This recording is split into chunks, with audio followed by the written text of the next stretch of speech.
Hi, I'm Christian Brindle, and welcome to the Everything Medicare Podcast.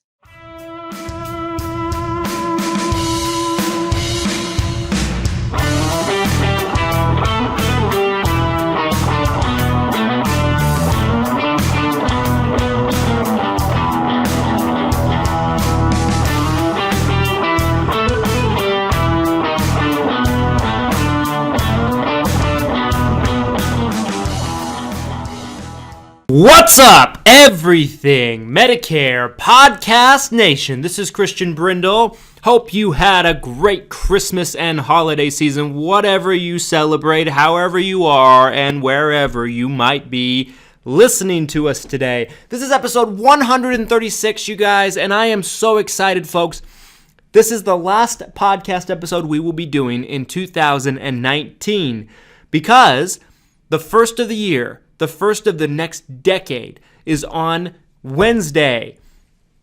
Wednesday will be the first of the year. We'll be bringing you our next podcast episode that day.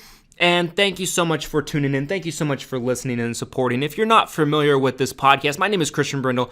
I'm a Medicare health plan expert and specialist, licensed insurance broker, agent, whatever you want to call me.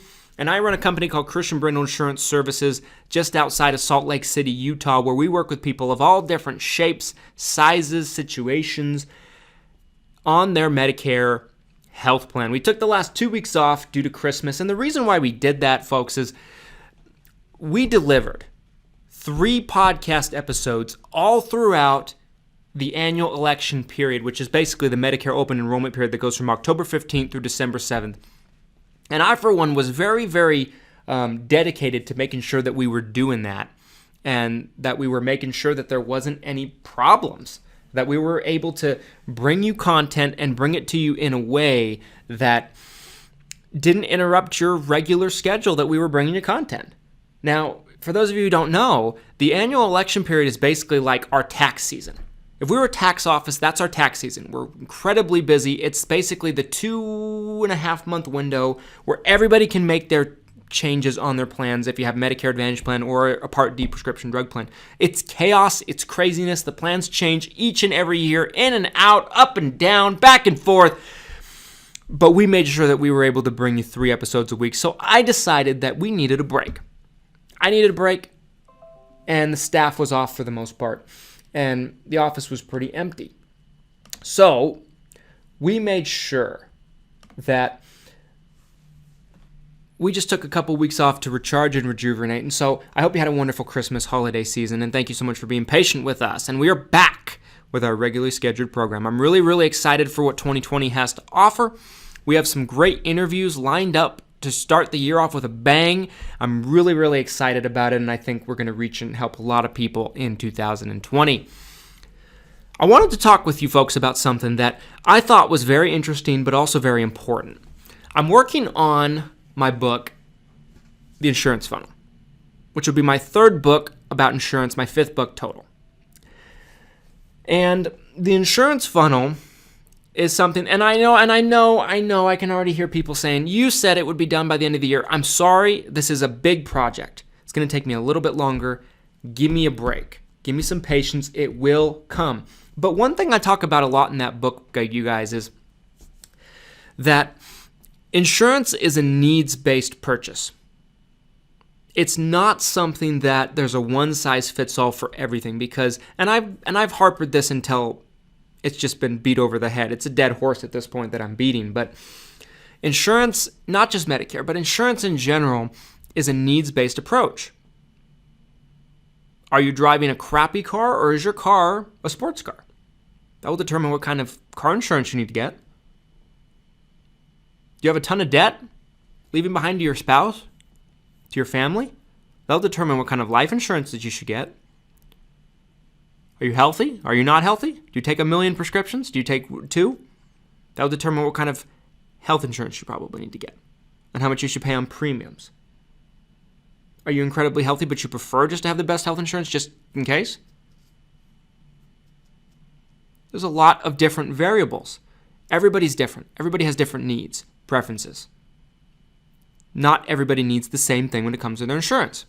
And today, I wanted to talk with you about and put to bed all of the life insurance gurus out there that say that there's one particular type of life insurance that everybody needs to get and one size fits all. Definitely not the case. The reason why I bring this up is because I went during this 2 weeks off, during this 2 week hiatus that we took off from doing podcasting, bringing you as much content as we normally do. I went through and I made some changes to my own life insurance policy. Let me give you some background. 2 years ago, when I was 25 years old, 27 today, I put a life insurance policy on myself. It was a 30-year term policy, $100,000 to leave my wife with some kind of protection. Wasn't a lot, but it was something. I figured like she needed something. Now, at the time, we did not have a child. For those of you who followed us throughout the year, you know Stormy and I had a baby. Stormy had the baby. I had nothing to do with it. Well, I had something to do with it, but she's the one that had the baby. Stormy had a baby. Our first child, Violet. Violet's almost 8 months old now. But at that time, we didn't have a child. Violet wasn't in the picture yet. We didn't own any property yet. We rented. We had 2 car loans financed. Stormy had a student loan. That was as much debt we had. No credit card debt. I don't carry credit card debt. I use credit cards, but I pay them off. So that was all the debt we had. I figured at that time, my company was much smaller than it is today. If I was to pass away, I'd give my wife some kind of cushion.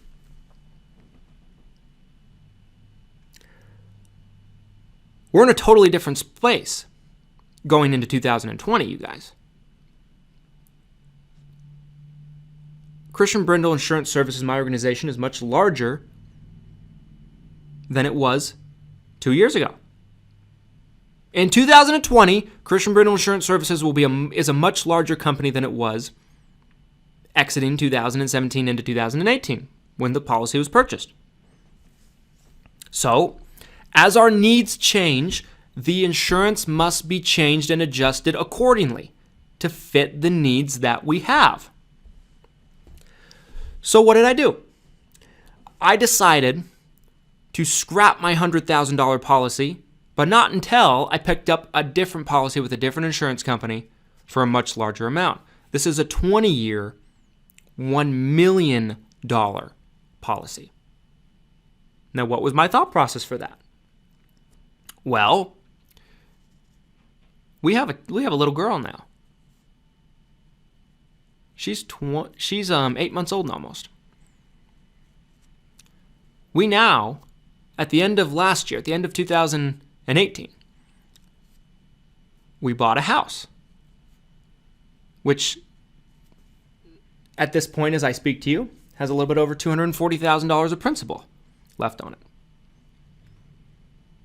One of the cars is paid off, the other one's not, halfway.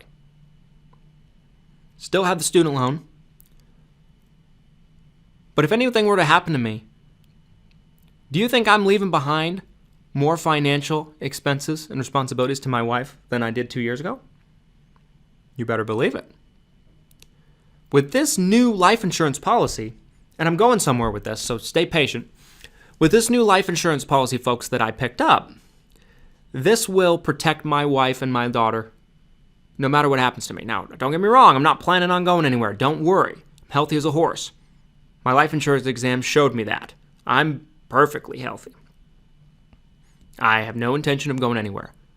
But do I have control if I go to Walmart one day and some nut job comes in with a gun? Does that have anything to do with my health? Do I have control if I'm driving home one night and some asswipe, excuse my language, is on his phone texting and smashes into me? Doesn't matter how healthy I am sometimes. Sometimes things are going to happen that I'm not necessarily expecting. Do I expect that to happen? No. Do I want it to happen? Absolutely not. Nobody does. But it's responsible of me to make sure that I'm leaving something in place to protect my family. And isn't that what life insurance is all about? With this, out of that $1 million, as many of you know, they don't tax life insurance money. So it's a straight $1 million that my wife would get if something happened to me to protect her. She could take over Christian Brindle Insurance Services, the company. She's 10% owner. She's the vice president. But would she know how to run it like I do? Maybe she would do a great job. Who knows? But I wanted to leave her with options. So she is now in a place where she can pay off the rest of our mortgage. She still has more than $750,000 left. She could pay off the other car, sell it.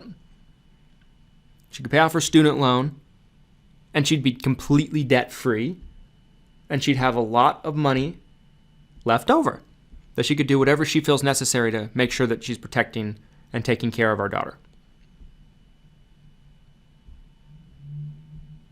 Now, would that last her forever? No. But would I be protecting them? Yes. Yes, I would. Now, I'm going to talk about what my strategy is when it comes to picking out life insurance that's going to fit your specific needs and preferences accordingly. You're not going to want to miss this, but I have to take a break. I'll be back in segment 2. Don't go anywhere. In segment 2, we'll be back, and I'll tell you exactly how to pick something based on your needs and preferences and what type of life insurance policy you need in 2020. Be right back.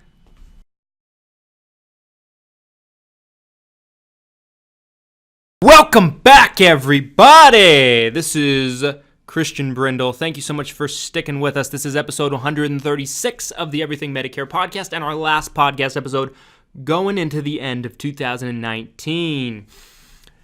Thanks so much for sticking with us, folks. And today I'm talking about life insurance and what I look for if it was me buying something.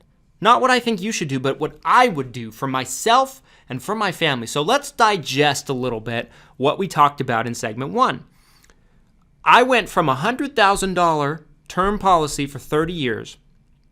It would have lasted me until I was 55 years old because I picked it up when I was 25. For those of you who don't know what a term policy does, there's a lot of different types of life insurance, but mainly what you're looking at is there's 2 different types of life insurance policies that exist. We've done episodes about this in the past, but I never went into depth on my own coverage. Not as much as I'm going to do today. So there's your term policies that are typically $100,000 and up face amount. Face amount meaning if something happens to you, that's what's paid out to your beneficiary, your spouse, your children, whoever. But term policies don't last forever. That's why they're called term policies. They last for a specific amount of time. Could be 10 years, could be 20 years, could be 30 years. Depending on what's available might depend on your age. You might not be able to find a company willing to offer you a 30-year term policy if you're on Medicare, if you're 65 and up. But if you're in your 20s like myself, sure, I can find one that will be willing to give it to me. The premium on a term policy is going to be based on a couple different factors. 3 factors, actually. Number 1, your health. If they'll take you and you're healthy, you get a lower price. If they'll still take you, your health isn't so bad that they would decide not to take you, but maybe they don't want to give you their best rate. They can give you their preferred rate, and they can give you their standard rate. That's typically what you're looking at with life insurance policies. So, your health. Number 2, how long the term's going to be. A 10-year is going to be cheaper than a 20-year. A 20-year is going to be cheaper than a 30-year, and so on and so forth. The longer the term, the higher the premium.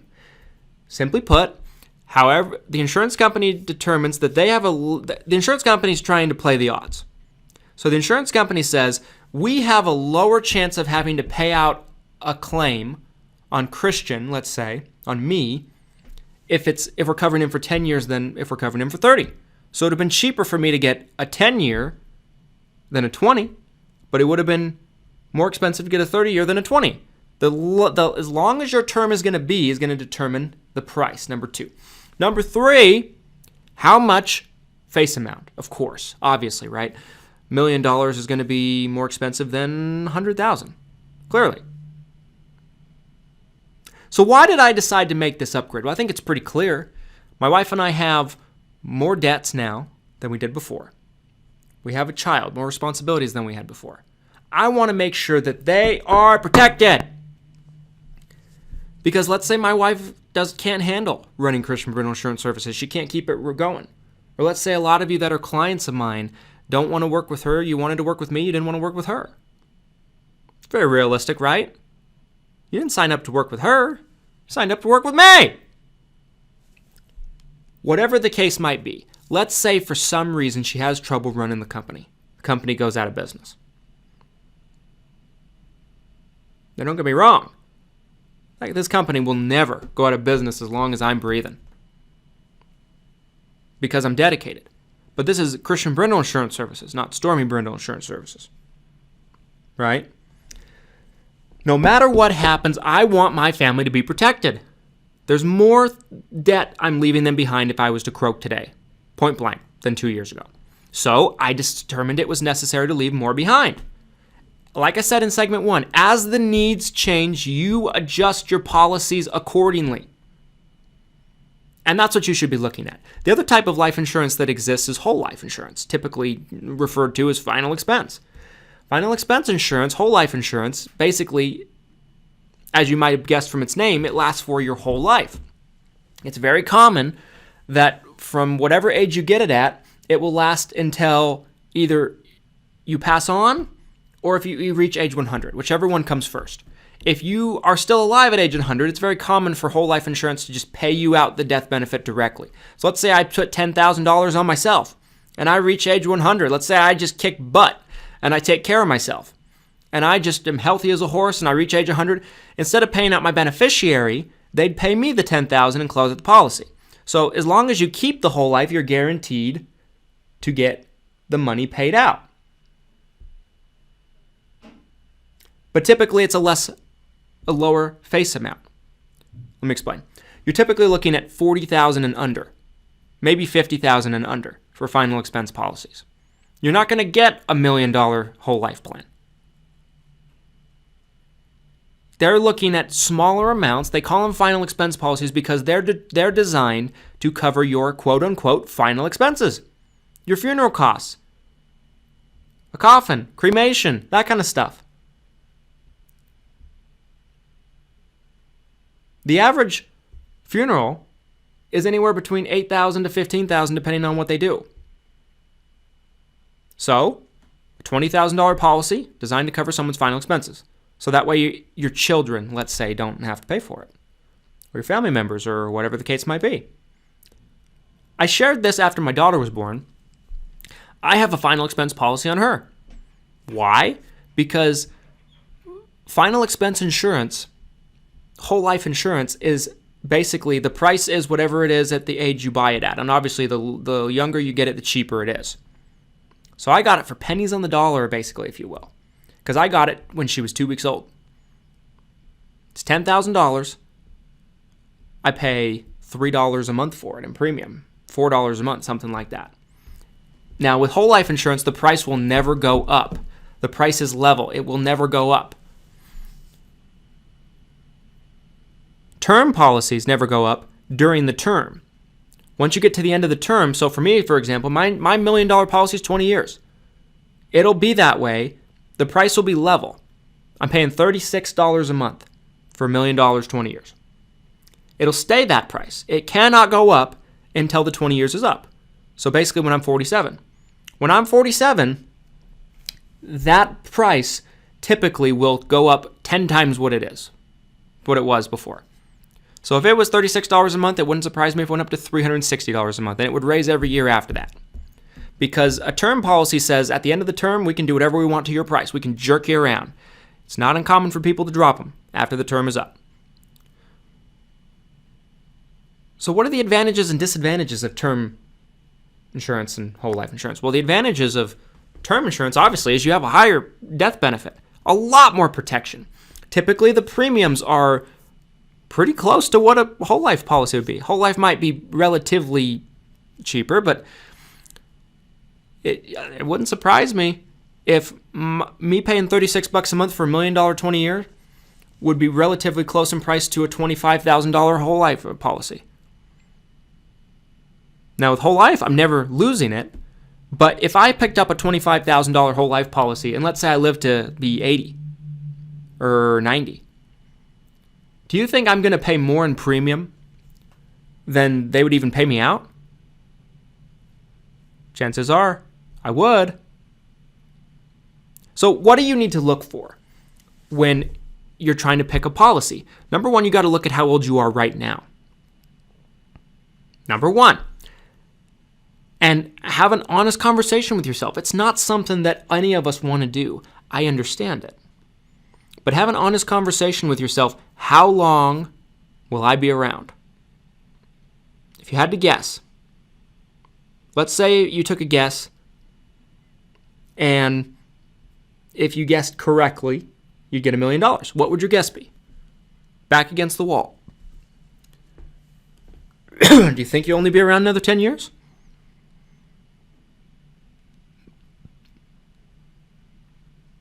Because if you do, you can take a chance on a final expense policy and get your money's worth. It just depends. The other thing that's the elephant in the room is, are you healthy enough to get any type of life insurance you want? Because life insurance has health questions typically. There are certain kinds that don't, but term policies put you under a microscope. They want to know everything that's ever happened to you. I'm 27 years old. My $1 million policy sent out a lab to take my blood, take my urine, weigh me, measure me, ask me every health question, check everything, every medical thing they could ever find on me. They wanted to put me under a microscope. And you better believe they're going to do that for someone on Medicare. So term policies typically aren't as easy to get for people on Medicare because of the health questions and the microscope they put you under. Can I realistically pass? Doesn't mean you can't. We do term policies all the time for people on Medicare. But you have to be in good health. If you are, and you can get through pretty much the health questions and the underwriting that you want, you can do that. But just know, at the end of your term, the premium's going to go up about 10 times as much. And if you cancel it, you walk away with nothing. You paid all the premiums for nothing. Whereas with whole life, it's guaranteed to pay out, but if you keep it too long, you're going to pay more in premium than it's even going to pay out. So what's the right answer? Stick with me, folks. I will give you that answer in our third and final segment after a quick break from this week's sponsor. Don't go anywhere. I'll be right back.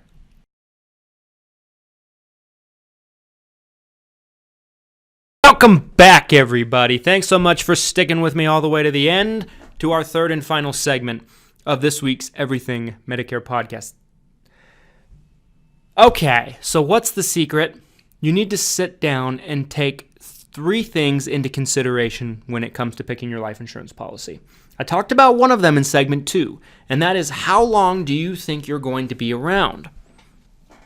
Think this out thoroughly, because if, let's say, you're in a situation where your health won't allow you to get the term policy you want, but you think it's pretty realistic you might only have 5 to 10 years left. And this is a difficult conversation to have. I completely understand that.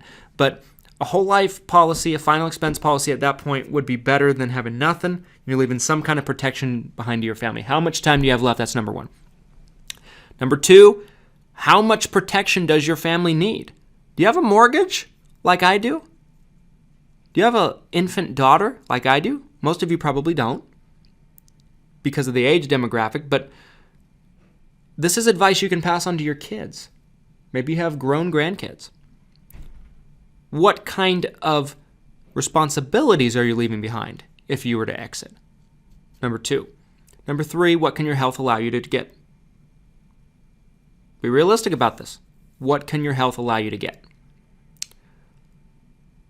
Our needs changed, so I adjusted with the change. I adjusted our coverages accordingly. 100,000 wasn't going to cut it. $1 million's more than enough, but I'd rather be overprotected than underprotected. So that's what we did, folks. Listen, term policy is a good thing to have, in my opinion, if you can get through the health questions. If you're over 65, you probably want to look at a 10 to 15 year term if your health allows it. If you're healthy and good health, you can get a pretty good reasonable price for a 10 to 15 year term. That's pretty realistic. 10 to 15 years would last you until you're 75 to 80 if you're 65 years old. I think that's a good way to go, because what is life insurance? It's protection in the event that something happens to you that's unexpected. So even if you cancel it after your term's up, who cares, right? Is it worth you paying more in premium than the policy would even pay out by keeping it longer, like having a final expense whole life plan? That's the question you have to ask yourself. Because a lot of times, the premiums are very close to each other, but you get triple, 4 times, sometimes 5 times as much coverage with a term policy. It's protection in the event of something happening to you. If something doesn't happen to you, great. But why do you need the coverage forever if it means you're going to pay more in premium than the policy would even pay out, like you would with a final expense plan? I think having a final expense plan is better than having nothing, but if you can get a term policy, my advice would be to get a term policy if your health would allow it, if you're healthy. Now, if they're going to rate you up, consider a final expense policy. It's better than nothing. That's my take, my opinion. Now, why do I have a whole life policy on my daughter? Because she's 2 weeks old. The price will be $30 to $40 a year forever. The price will never go up. That's a good deal. It's $10,000 in coverage. Just in case the worst would happen, God forbid. Knock on wood. But that math I can get my head around. But for $10,000, $50, $60 a month in premium, doesn't take too long to pay that in premium. To pay that $10,000 in premium out yourself doesn't take too long, maybe 10 to 15 years. But for my daughter's policy, it made sense. $30 to $40 a year. Let's say I'm paying $30 a year, just because I like round numbers. 10 years is $300. 20 years is $600. I will likely never pay that $10,000 out in premium and have protection on her for a long time. At least until she's 18. Well, she's under my protection. She's always under my protection, but you get what I'm talking about. Take needs into consideration, but don't buy life insurance just to buy it. Make sure that you have protection, but make sure it's protection that makes sense. That's what I urge you. Thanks so much for listening, everybody. If you're not subscribed and you're listening to us on a platform that allows you to do so, whether it be Apple Podcast or whether it be YouTube, subscribe to us for future Everything Medicare Podcast episodes. We'll be back in the next decade. Thanks for listening.